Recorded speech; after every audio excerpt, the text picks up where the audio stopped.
여러분 자신이 살아오시면서 받은 상, 그리고 앞으로 걸어가시면서 받고 싶은 상, 이거를 여러분의 아들, 딸, 손녀, 손자에게 한번 연결시켜 보십시오.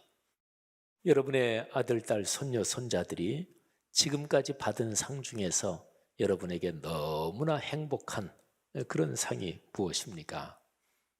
저도 저희 아이들 생각하면 아유 그래 그때 그 아이가 참 진짜 아버지로서 부모로서 너무 행복하고 기뻤다, 그런 기억이 있지요. 여러분에게는 어떤 것입니까? 그리고 또 아까 드렸던 질문처럼 여러분이 앞으로 인생 여정 걸어가시는 날 동안 여러분의 아들, 딸, 손녀, 손자 또는 여러분이 아끼고 사랑하는 그런 가까운 사람들이 어떤 상을 받는 것을 보시길 원하십니까?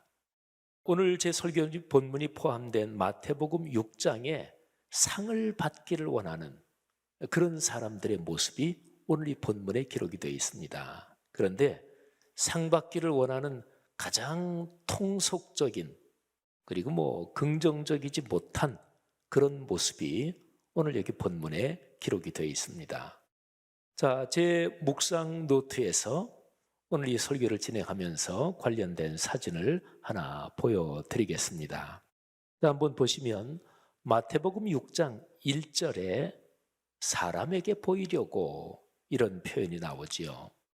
근데 밑에 2절로 내려가면 제가 이렇게 줄을 그어놨죠. 연결시켜놨죠. 거기에 사람에게서 영광을 받으려고 이런 표현이 기록이 되어 있습니다. 여러분, 사람은 살아가면서 인간 사이에서 살아갑니다. 그렇기 때문에 사람에게 보이는 게 참 중요합니다. 우리가 집에서 아침에 나온다 그러면 또 머리도 이렇게 거울 보고 옷매무새도 보고 그러지요. 그거는 사람에게 보이려고 꼭 그 목적이 있는 건 아니지만 기본적으로 다른 사람을 의식하기 때문에 그러는 거 아니겠어요?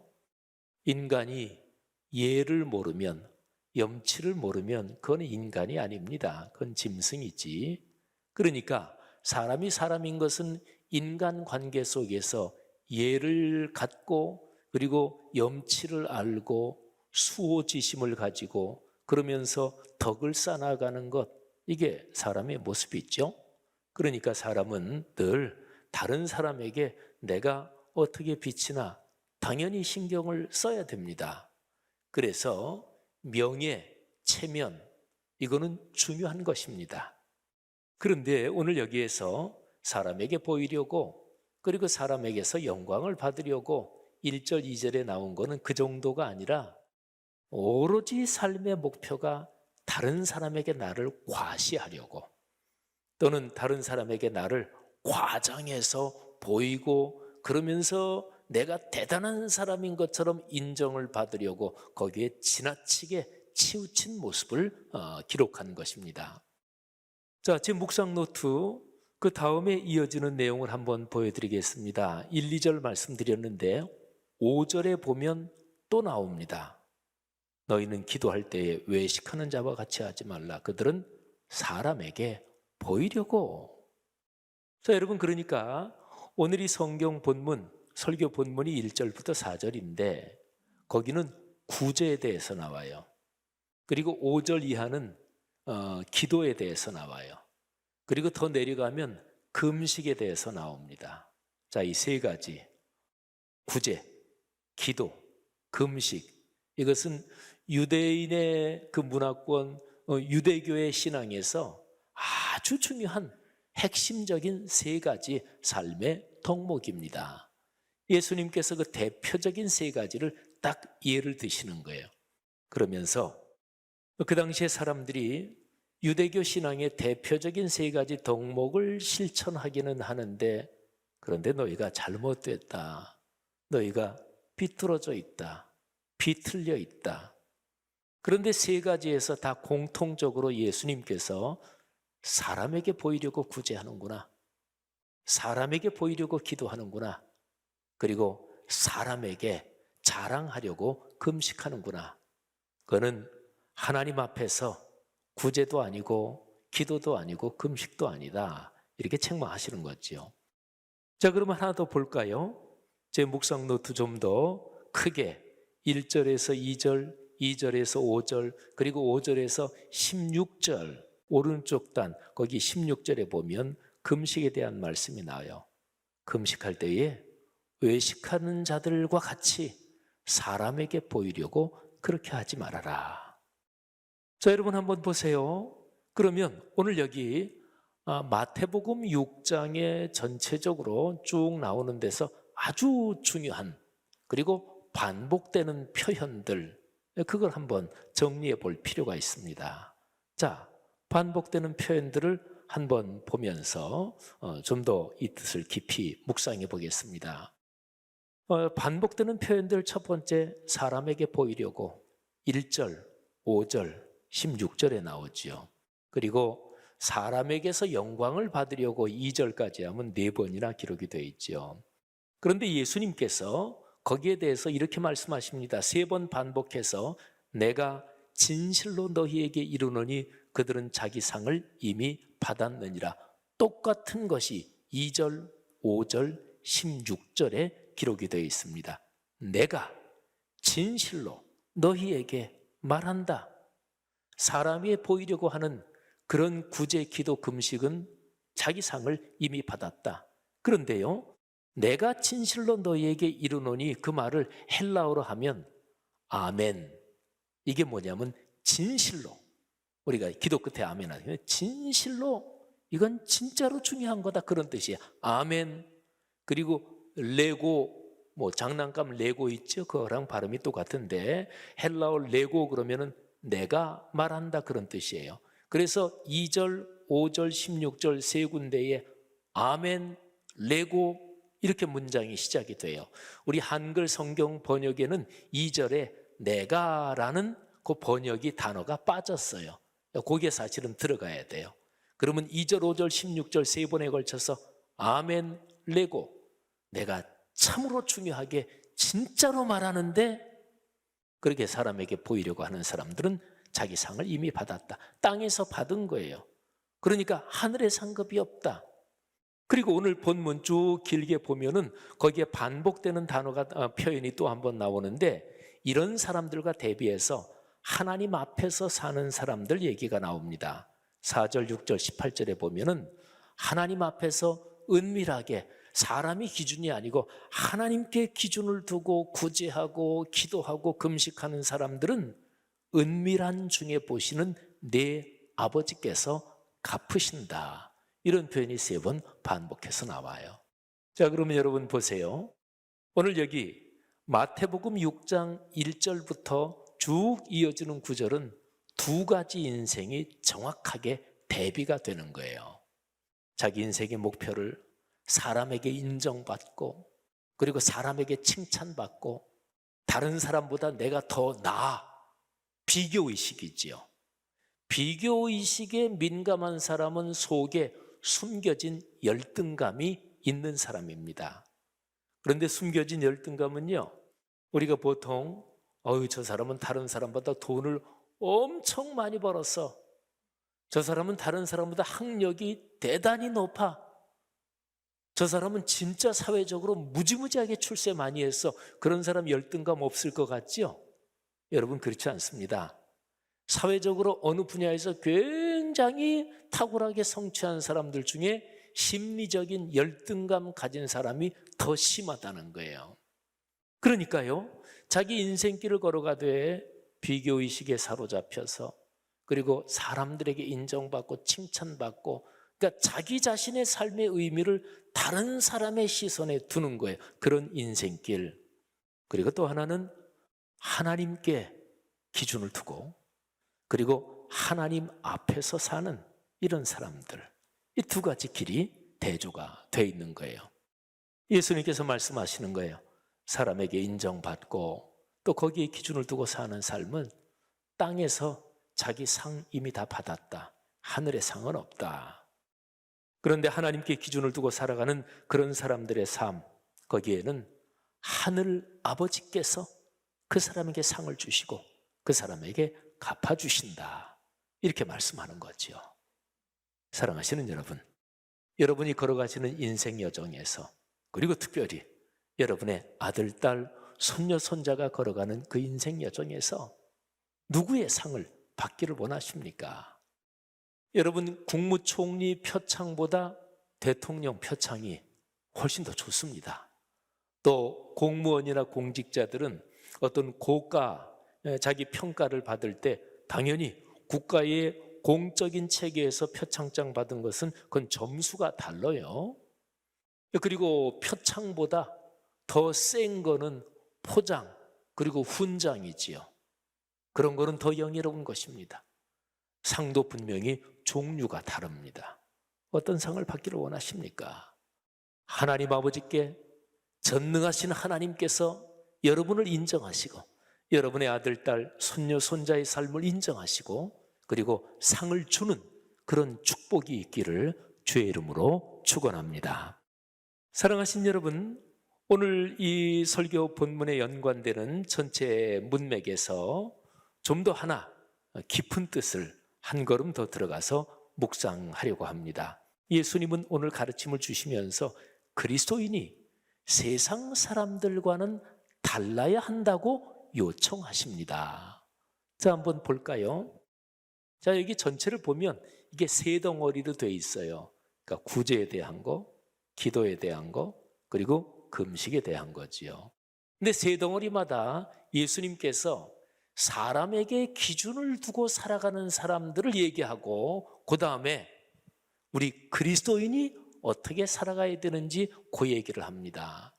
그런데 이게 산상설교거든요. 산상설교는 예수님의 제자들하고 그리고 사람들이 이렇게 많이 모여있는 데서 설교하신 거거든요. 근데 한번 그거를 생각하시면서 보시면 이 구절에, 이 마태복음 6장에 있는 게 굉장히 독특합니다. 자, 먼저 첫 번째 구절을 보면 1절에 제가 거기에 빨간 걸로 해놨죠. 너희라고 하는 단어입니다. 이거 복수지요. 너희. 여기 사람들이 여럿이 있을 때 너희 그러잖아요. 그러니까 사람에게 보이려고 너희 의를 행하지 않도록 조심해라. 그러니까 여기 복수로 너희, 이거는 사람에게 보이려고 사는 그 사람들을 가리키는 거예요. 그러니까 많은 사람들이 그렇게 산다. 그런데 제가 화살표를 밑으로 해서 3절에 보면 너는 이렇게 돼 있죠. 많은 사람들이 구제할 때 사람에게 보이려고 한다는 거예요. 그런데 너는, 이거는 단수지요. 한 사람을 가리켜서 너는 이렇게 하잖아요. 너는 구제할 때에 오른손이 하는 것을 왼손이 모르게 해라. 그래서 은밀한 중에 계시는 보시는 너희 아버지께서, 네 아버지께서 너에게 갚아주실 것이다. 여러분, 아까 제가 조금 전에 설명드린 예수님께서 산상설교의 가르침을 주시는 그런 걸 생각하면 조금 이상하잖아요. 그러니까 너희는, 이거는 괜찮은데, 근데 쭉 하다가 너는, 딱 한 사람을 지목하시는 거예요. 그러면 예수님이 그 얘기를 할 때 베드로를 지목하시면서 너는 그러셨을까요? 아니면 빌립을 지목하시면서 너는 그러셨을까요? 아니면 산상설교에 거기에 모여든 사람 중에서 어떤 어린아이를 지목하시면서 얘야, 너는 나중에 자라서 그렇게 구제하지 말아라, 이렇게 지목하신 것일까요? 뭐 그러셨을 수도 있겠지만 꼭 그러진 않았을 거예요. 그러면 이 표현이 굉장히 독특하지요. 많은 사람들이, 이 세상에 사는 많은 사람들이 사람에게 기준을 맞추고 살아갑니다. 그래서 체면, 명예 이런 게 과도하게 지나쳐서 자기 인생의 존재 의미를 다른 사람의 시선, 거기에 걸어 놓습니다. 이게 너희, 많은 사람들. 그런데 그리스도인들조차도 그렇게 사는 사람들이 많다는 거지요. 예수님께서는 거기에서 어떤 한 사람, 그러니까 개인적으로 지목하시는 거예요. 예배 중에 설교를 할 때 이 설교가 나에게 하시는 설교 같다, 나에게 주시는 말씀이다, 이렇게 들릴 때가 있잖아요.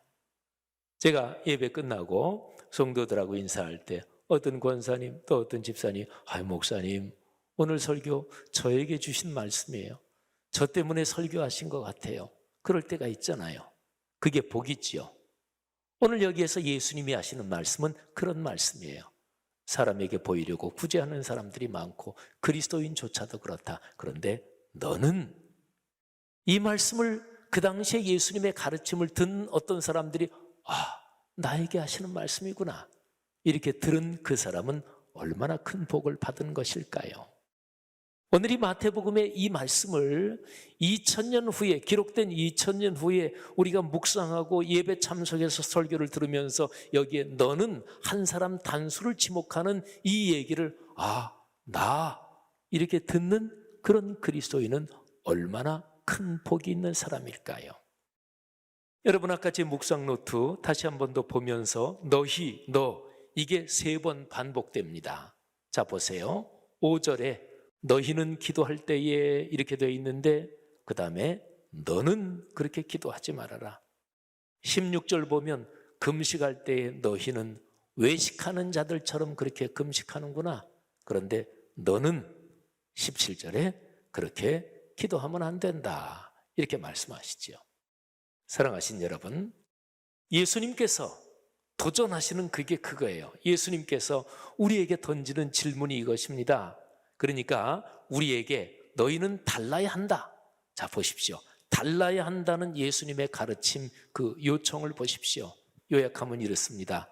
1절, 5절, 16절에 너희는 복수가 나오고 그리고 3절, 6절, 17절에 너는 하고 단수가 나오죠. 그리스도인은 그리스도인이 아닌 사람들과는 달라야 합니다. 그리스도인이라고 이름은 붙어 있지만 삶은 그리스도인이 아닌 사람들과 비슷한 사람들, 그런 것 때문에 우리 교회와 그리스도인 또는 예수 그리스도의 복음이 비난을 받는 거잖아요. 그러니까 그리스도인이라는 명칭하고 걸맞게 삶도 그리스도인이 아닌 사람들과는 다른 사람들, 다른 말로 말하면 말씀을 삶으로 순명하는 그런 그리스도인으로 살라는 요청이지요. 사랑하신 여러분, 한번 생각해 보십시오. 오늘 이 본문 말씀에서 가장 중요한 요점, 그리고 예수님께서 우리에게 던지는 질문은 오늘 본문의 처음 부분에 있습니다. 마태복음 6장 1절, 2절입니다.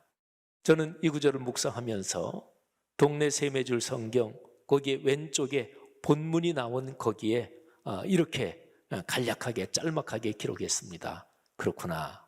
어디에서 사는가? 하나님 앞에서 사는가? 사람 앞에서 사는가? 이 두 개가 바로 오늘 이 본문이 우리에게 요청하는 것이구나. 여러분 어떠십니까? 여러분은 어디에서 사십니까? 하나님 앞에서 아니면 사람 앞에서? 사랑하신 여러분, 우리 기독교 역사에서 가장 중요한 가르침은 주님 앞에서 살아간다 하는 것입니다. 그래서 저는 이 본문을 묵상을 하면서 이제 오른쪽에 제일 아래쪽에 보면 이제 비움체움 나눔이 있잖아요. 거기에다가 제 개인에게 이렇게 적용하며 썼습니다. 주님 앞에서 살아가기. 라틴어로 코람 데오 하는 말이 있습니다. 이게 코람은 어디 앞에서, 데오, 데우스, 하나님이란 뜻입니다. 종교개혁이 일어나던 때는 식자들의 언어, 그게 다 라틴어를 다 생활 중에서도 쓰기도 했어요. 그 라틴어로 하나님 앞에서 이게 코람 데오입니다. 그러니까 종교개혁 신앙, 중세에 타락한 신앙, 그리고 교황의 관은 자꾸만 높아지고 이런저런 기독교의 식은 화려해지고 찬란해지고 딱 들어가면 분위기에 압도되게 아주 엄숙하게 경건한 감이 그냥 파도처럼 꽉 덮쳐오게, 그런 건 다 좋은데 그런데 마음은 하나님에게서 떠나 있었습니다. 사람이 영광을 받았습니다. 사람에게 보이려고 온통 그렇게 기독교 신앙이 망가져 있었단 말이죠. 외부적으로는 화려하고 경건하고 찬양도 대단했고 음악도 대단했지만 그런데 속은 온통 다 망가져 있었어요. 그 기본적인 게 사람 앞에서. 그래서 종교개혁자들이 하나님 앞에서 사는 삶으로 회복돼야 된다. 화려한 예배당, 화려한 예식, 화려한 예복 없어도 평범하게 수수한 일상의 삶에서 하나님 앞에서 코람되어 그렇게 살아야 한다. 내 삶의 태도가 그렇게 깊이 뿌리 내리려면 그러면 말씀 묵상, 내가 목사이기 이전에 한 사람의 그리스도인으로서 말씀 묵상을 해야, 그래야 하나님 앞에서, 주님 앞에서 살아갈 수 있다. 그랬습니다. 그리고 또 한 가지를 써놨어요. 공적인 제도 안에서 어쩔 수 없이 필요한 의전적 경우 말고는 어떤 경우에도 상을 미리 받지 말기. 다른 사람에게 칭찬 듣고 다른 사람이 나를 대단하다고 해서 으쓱거리고 외모든 지식이든 돈이든 어떤 거든지 간에 능력이든, 그런데 그때 으쓱거리고 그리고 이제 집에 혼자 조용히 가면 집에 가서도 또 잠잘 때도 깊게 심령 깊은 곳에 만족과 기쁨이 흐르던가요? 아니잖아요. 나 혼자 있을 때는 초라하잖아요. 아유, 내가 열등감이 많고 내가 이렇게 사랑에 칭찬에 목을 메고 살지. 혼자 있을 때 초라해지잖아요. 그런데 하나님 앞에서 사는 그 삶을 훈련하면, 그러면 사람에게 칭찬을 남들이 이렇게 저렇게 만들어서 받고 그런 거 안 하더라도 깊은 만족이 있는 거예요. 이 세상에 살 때 이미 하나님께서 상을 주시는 거예요. 믿으시기를 바랍니다. 마음과 정신만이 아니고 물질과 실제적인 생활에서도 하나님께서 상을 주십니다. 믿으시기를 바랍니다. 그런 상을 받으시기를 주의 이름으로 축복합니다. 여러분의 가정에서 자라는 아들, 딸, 또는 아이들 다 커서 또 결혼해서 아들을 낳아서 그래서 손자, 손녀들 한번 생각해 보세요. 아, 이 아이들 잘 자랄까? 그들이 행복할까? 여러분, 다음과 같이 되면 그들은 분명히 불행해집니다. 비교의식의 포로가 되면 분명히 불행해집니다. 돈을 몇십억 벌어도 불행해집니다. 몇백억 버는 사람, 몇천억 있는 사람 있잖아요. 몇백억, 몇천억 벌어도 불행해집니다. 그만큼 돈 있는 사람들이 쓰고 사는 그 문화권이 있어요. 그 문화권에서 자기보다 더 크게 쓰고 사는 사람들. 푸틴의 우크라이나 침공으로 세계적으로 몇천억 하는 조 단위가 넘는 초호화 요트 얘기가 많은데, 어느 정도 돈 많으면 그 돈 많은 부류에서 자기보다 한 단계 더 위에 있는 그 사람들을 비교하면 열등의식이 느껴지는 거예요. 사람은 늘 그 문화권에서 영향을 받을 수밖에 없습니다. 그런데 하나님 앞에서 성경적인 가치관을 살아야 이게 그리스도인의 삶이고 진정한 행복이 찾아오는 거죠. 비교의식의 포로가 되면 분명히 불행해집니다. 여러분의 아이들이 비교의식의 포로가 되지 않도록 기도하시기를 바랍니다. 그런데 아버지, 어머니, 할머니, 할아버지가 비교의식의 포로가 돼 있으면 아이들은, 손주들은 자동적으로 배웁니다. 할머니, 할아버지가 손주들한테 얘기해 주면서 자기도 모르는 사이에 비교의식, 남과 비교해서 더 뛰어나야 돼, 이런 얘기하면 아이들은 알게 모르게 그렇게 배우는 거죠. 행복하지 못할 것입니다. 자, 그러면 이렇게 하면 행복합니다. 하나님 앞에서 참된 자신을 볼 수 있으면 그러면 행복해집니다. 하나님 앞에서 하나님을 기준으로 삼고 살면 행복해집니다. 하나님은 모든 사람을 그 자신으로서 귀하게 만드셨습니다. 하나님 앞에서 사는 사람은 내가 하나님 앞에서 얼마나 중요한 존재인지, 그리고 그런 사람들의 사귐은 참 아름답습니다. 그런데 사탄은 끊임없이 비교하게 만듭니다. 그래서 사람의 자아를 창조주 하나님 앞에서가 아니라 이 세상에 업적으로 경쟁하게 만들고 다른 사람에게 매이게 만듭니다. 사랑하신 여러분, 제가 설교를 시작하면서 상에 대한 말씀을 드렸죠. 가장 큰 상을 사모하시기를 바랍니다. 가장 큰 상을 여러분이 받으시고 여러분의 아들, 딸, 손자, 손녀가 받으시기를 주의 이름으로 축복합니다. 창조와 구원의 주님이신 하늘 아버지의 상 말이지요. 5월달을 맞이해서 우리 교회 모든 가정마다 그런 복이 있기를 바라고, 또 코로나 엔데믹으로 넘어가는 이 시절에 우리 교회 공동체 전체에 그런 복이 넘치기를 주의 이름으로 축원합니다.